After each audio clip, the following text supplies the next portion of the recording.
Hello everyone and welcome back to coolcapetravel.com for fun and informative travel videos. This morning we are going to have a walk through one of Knysna's magical forests, and I have a wonderful guide with me, Travelbug Rose. Yes, everyone, these ancient forests inspired Dalian Matia to become one of South Africa's most celebrated authors, with over 1 million copies of her books sold worldwide. I am the garden route salesman, and I'm here with Johannes today, and I'm showing him a little piece of paradise. We are finding ourselves in the Grooteveld Forest, or gold fields, and this is actually where one of the first places they started mining gold. So this tree in front of us is the Outenico yellowwood tree. It's 880 years old, and this is where Dalian Matia actually came to find her inspiration for writing her books. So this is Dalian Matia's memorial stone. Dalian Matia was actually interesting enough, the person who put Knysna on the map the first time.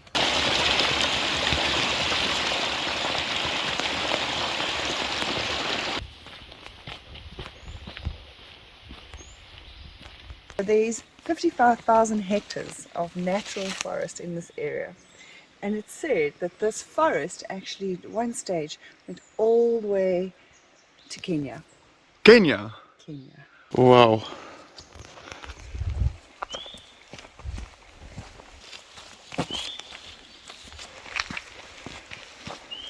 This is called black witch hazel, and it's not very pretty, but it's actually one of my favorite plants in the forest.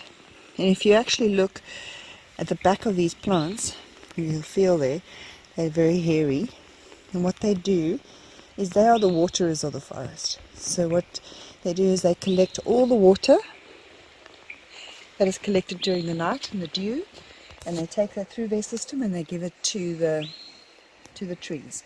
So they almost give up themselves to actually feed the forest with water. The whole system of the forest is actually connected with each other via their roots. So it's all a whole collective system, and they all interact with each other. So they're linked with fungi, and the fungi creates sugars, and then they talk to each other.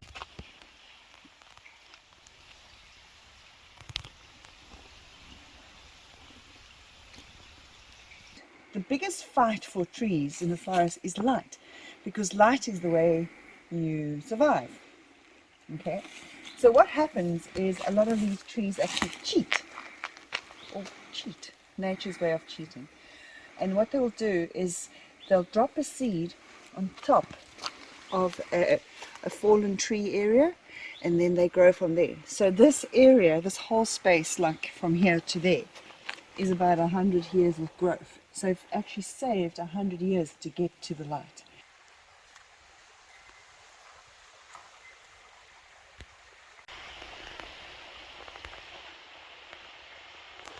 The ironwood tree's got a way of healing itself. So you see this black secretion that actually comes from the wood. When it gets hurt, this tree secretes this black fluid which flows over the tree and heals any of the broken pieces while it's growing.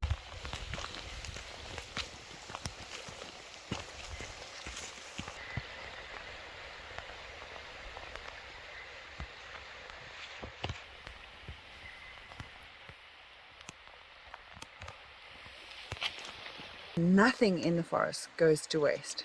So everything is a closed circle.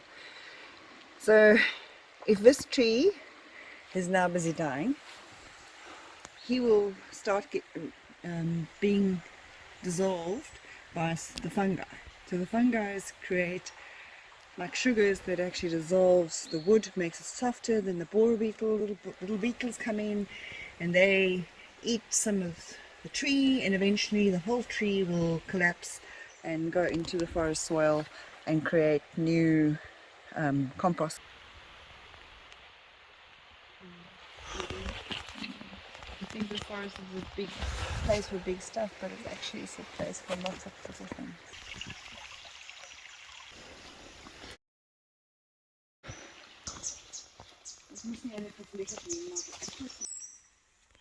Old man's beard? Old man's beard. Hulle groei net daar waar vars lig is. Oh, okay.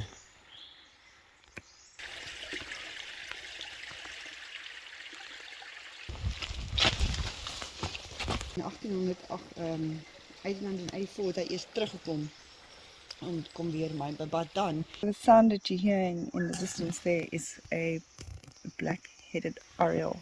Okay.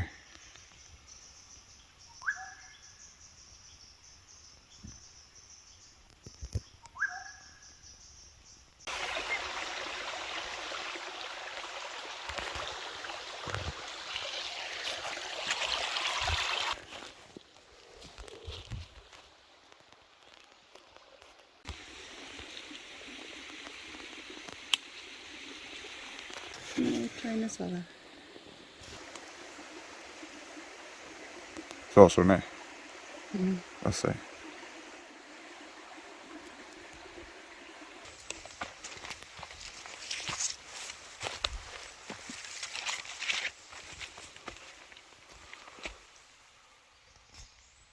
We actually have a live African tree fern. This is one of the few ones that survived.